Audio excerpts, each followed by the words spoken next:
Hello friends, welcome to A his times. Friends, ఈరోజు మీ అందరికీ ఈ వీడియోలో ఇప్పుడే వచ్చినటువంటి ఒక ఫ్లాష్ ఇన్ఫర్మేషన్ అప్డేట్ గురించి చెప్పడానికే ఈ యొక్క వీడియోని అయితే చేయడం అయితే జరుగుతుందండి. సో ఫ్లాష్ ఇన్ఫర్మేషన్ అప్డేట్ ఏంటంటే, మన యొక్క ఏపీ రాష్ట్ర వ్యాప్తంగా వీరందరి ఖాతాల్లో ప్రభుత్వం అయితే డబ్బులు అయితే విడుదల చేశారు. ఈ డబ్బులు అనేవి బ్యాంకుల్లో అయితే పడుతున్నాయి. ఎవరికి విడుదల చేశారు, ఏంటి, దానికి సంబంధించిన పూర్తి వివరాలు తెలియజేస్తాను. ఈ వీడియో మీకు నచ్చినట్లయితే లైక్ చేసుకొని ఛానల్ను సబ్స్క్రైబ్ చేసుకొని ఫాలో అవుతారండి. ఇక దీనికి సంబంధించి మనకు నోటిఫికేషన్ కూడా అయితే వచ్చింది. సో ఆ నోటిఫికేషన్ మీకు క్లారిటీగా ఇక్కడ నేను స్టిక్ చేస్తున్నాను, ఇక్కడ మీకు కనిపించాలి కాబట్టి. సో ఇక్కడ చూసుకున్నట్లయితే మన యొక్క ఏపీ రాష్ట్ర వ్యాప్తంగా ఏపీ ప్రభుత్వం అయితే వీరందరి ఖాతాలకు డబ్బులు అయితే విడుదల చేశారు. ఎవరి ఖాతాల్లో విడుదల చేశారు ఏంటని ఇక్కడ చూసుకున్నట్లయితే, ఏపీ రాష్ట్రంలోని కేజీబీవీల్లో చదువుకుంటున్నటువంటి బాలికల స్కాలర్షిప్ కోసం సమగ్ర శిక్ష 10.70 కోట్ల నిధులను విడుదలైతే చేసింది. ప్రస్తుత విద్యా సంవత్సరానికి గాను మనకు 1000 చొప్పున విద్యార్థినుల యొక్క పేరెంట్స్ ఖాతాల్లో జమ చేయబోతున్నారు. అయితే కేజీబీవీల్లో 1.7 లక్షల మంది బాలికలు చదువుకుంటున్నారని చెప్పేసి ప్రభుత్వం అయితే ఇక్కడ గుర్తించి వీరందరి ఖాతాల్లో నిధులు విడుదలతో వారందరికీ ఓట కలిగింది.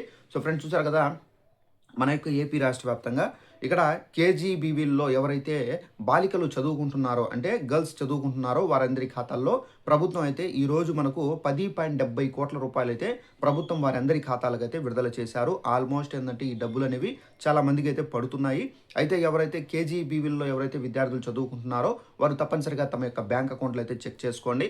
ఒకవేళ బ్యాంక్ అకౌంట్లో క్రెడిట్ కాకపోతే కనుక, జమ కాకపోతే కనుక తప్పనిసరిగా మీ యొక్క బ్యాంక్ అకౌంట్ అనేది యాక్టివేషన్లో ఉందా అనేది చెక్ చేసుకోండి. అలాగే మీ యొక్క బ్యాంక్ అకౌంట్కి ఆధార్తో లింకప్ చేశారా లేదని చెక్ చేసుకోండి. అలాగే మీ యొక్క బ్యాంక్ అకౌంట్కి సంబంధించి మొబైల్ నెంబర్ అనేది ప్రజెంట్ ఏదైతే మొబైల్ నెంబర్ యూస్ చేస్తున్నారో ఆ మొబైల్ నెంబర్ అనేది లింకప్ అయిందా లేదా అని చెక్ చేసుకోండి. అలాగే మోస్ట్ ఇంపార్టెంట్ ఏంటంటే ఎన్పిసిఐ అండి. ఈ ఎన్పిసిఐ అంటే మనకు సెంట్రల్ గవర్నమెంట్ పెట్టినటువంటి రూలు. ఎన్పిసిఐ అనేది ఏ బ్యాంకు అకౌంట్కి లింక్ అయి ఉంటుందో వారికి మాత్రమే ఈ ప్రభుత్వానికి సంబంధించి, అంటే కేంద్ర ప్రభుత్వానికి సంబంధించినటువంటి స్కీమ్ డబ్బులు కానివ్వచ్చు, రాష్ట్ర ప్రభుత్వానికి సంబంధించినటువంటి స్కీమ్ డబ్బులు కూడా మీకు జమ కావాలంటే ఎన్పిసిఐ మోస్ట్ ఇంపార్టెంట్.